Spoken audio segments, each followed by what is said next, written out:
Hello everyone. So in this video, let us talk about requirement management process in Jira. Now, when it comes to requirements, you need a process. It depends on your company, your team. That process could be as simple as let us start building something immediately and give it a try and let us see what happens. Or it could be a very complicated, long, lengthy process where you start with some idea and then you brainstorm it, then you work on refining your idea further, and then of course you brainstorm a bit more, then you do some kind of approval or approvals, and then after 6 months or maybe 1 year you start working on that particular requirement that was nothing but an idea.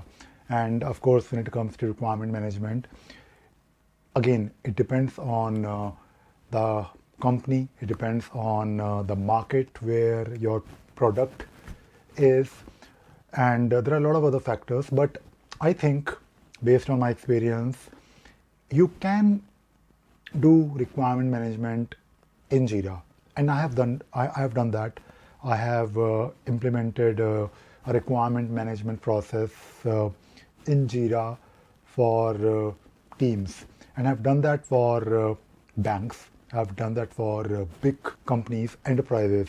So when it comes to requirement management, first of all, you need to decide and you need to basically figure out whether Jira will work for you or not. Now, when I say requirement management can be done in Jira, yes, it can be done in Jira, but that requirement management, that requirement process will always be, I should say, a lightweight process.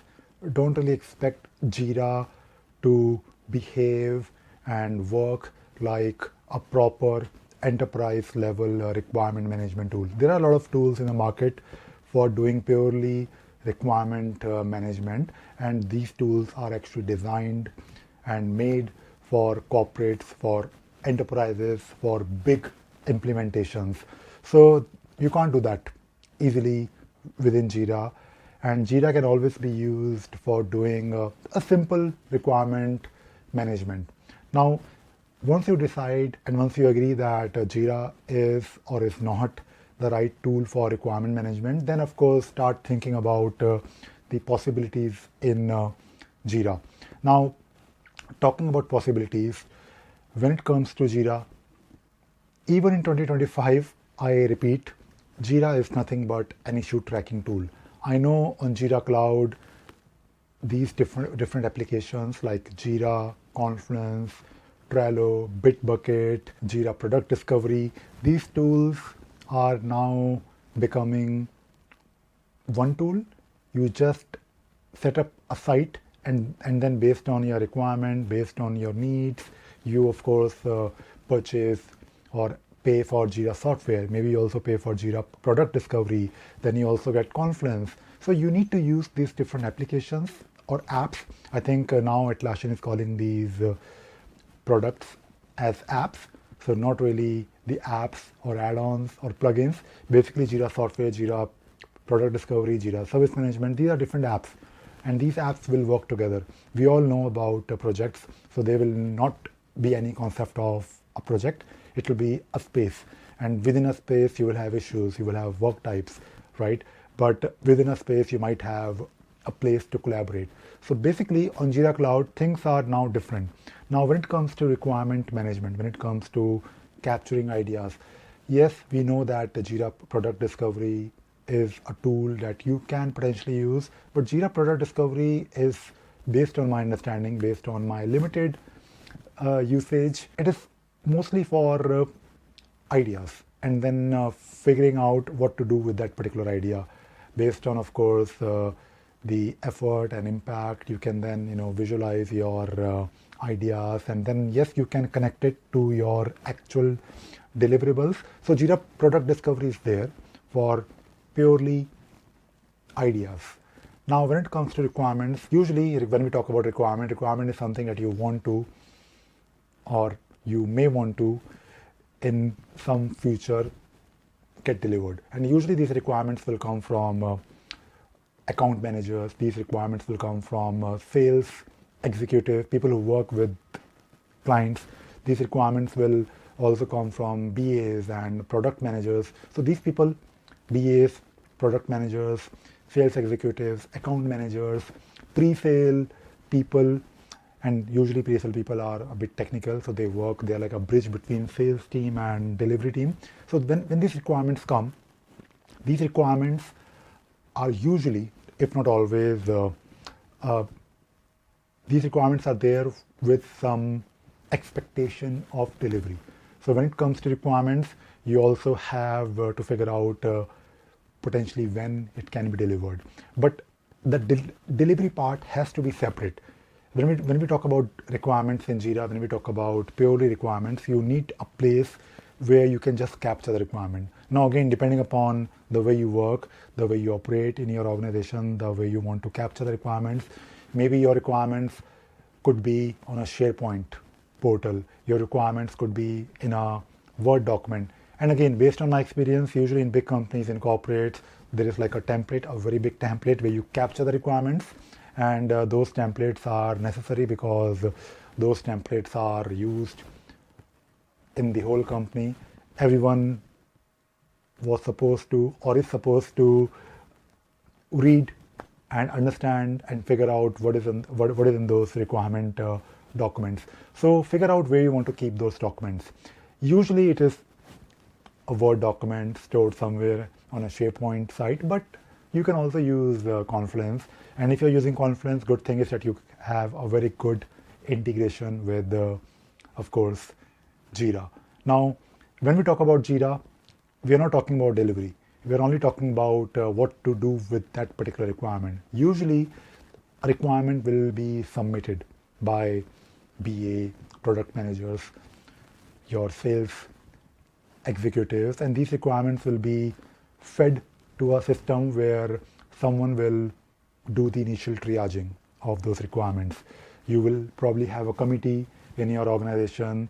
In that particular committee, you will have representatives from sales, BA, product managers, maybe your technical team leads, and they will then decide what to do with this particular requirement, whether this requirement is worth implementing or not. And of course, when it comes to requirements, even before we talk about this implementation, you need to make sure that requirement is captured properly.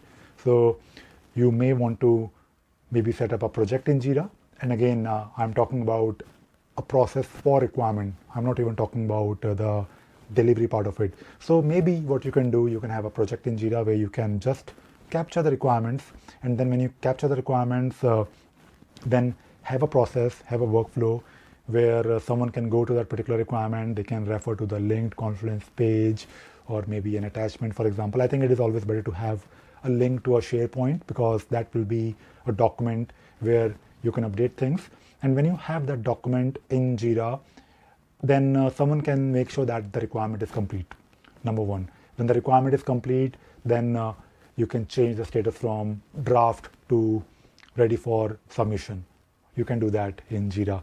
And by the way, your requirement could be just nothing but different fields that you want to capture in Jira. Maybe it could be a combination of fields along with attachment, or maybe a link to some other document somewhere else. But I think having those fields for, if possible, it is not always possible, but if possible, when you have fields in Jira, then you can have some controls. Because when you submit the requirement, maybe you want to capture some bare minimum fields from the user, like what should be the area or a category or whatever fields that you think are relevant for your product, right? And when you capture those fields, then you can have controls, and then the person who is approving that particular requirement or making a submission for the next stage, they can of course make sure those fields are filled in and those fields are relevant. If not, you can go back to the previous state. Maybe the person who will review the requirement, they think the fields are not filled in properly, or maybe they have some doubts. So they can always change the status back. They might not reject it. They can do something like need more info. And when they do need more info, the original requester will get an email and they can review the comments and they can submit it back.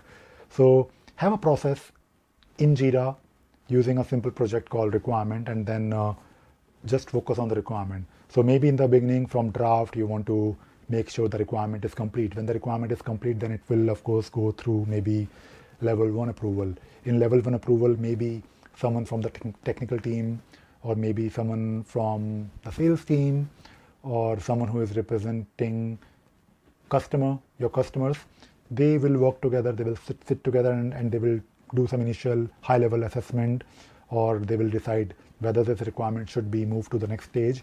So they might say, okay, this requirement can be delivered in this quarter, or maybe it can be delivered in this year, but maybe not this year, maybe next year. So they can probably reject it.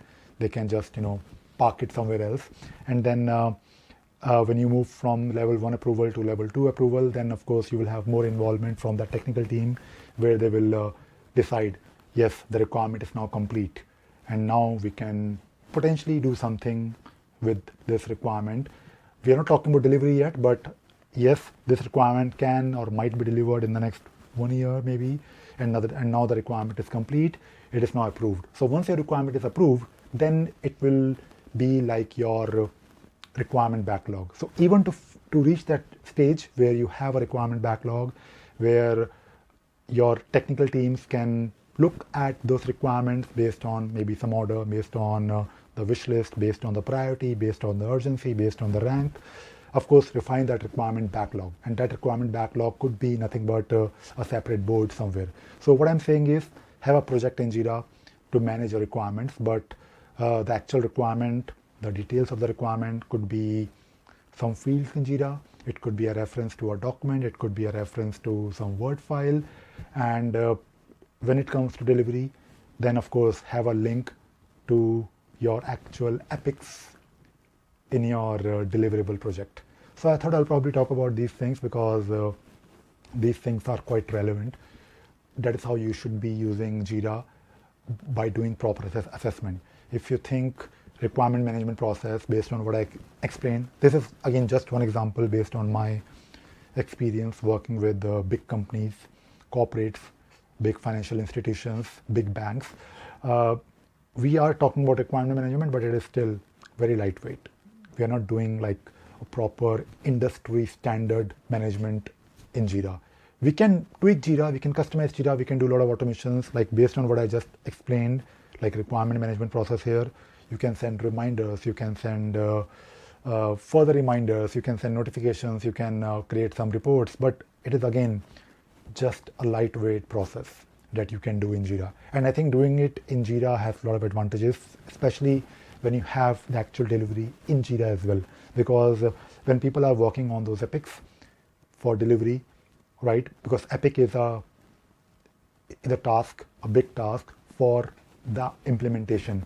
You will always have a reference back to your requirement, and you can see that this requirement was approved by these three people, maybe in the last 2 months. So you can always have this link in Jira of requirement and an epic, but at the same time you have some control, compliance, and you have like a proof that this requirement that we received was approved, it was complete, and then it was selected for development from the backlog, and now we are working on the epic. So when you have your bugs before the actual go live, when you receive those bugs, and if someone is complaining about these bugs are not really bugs but some gap in the understanding of the requirement, then you can always refer back to your original requirement, because your bugs are under your epics.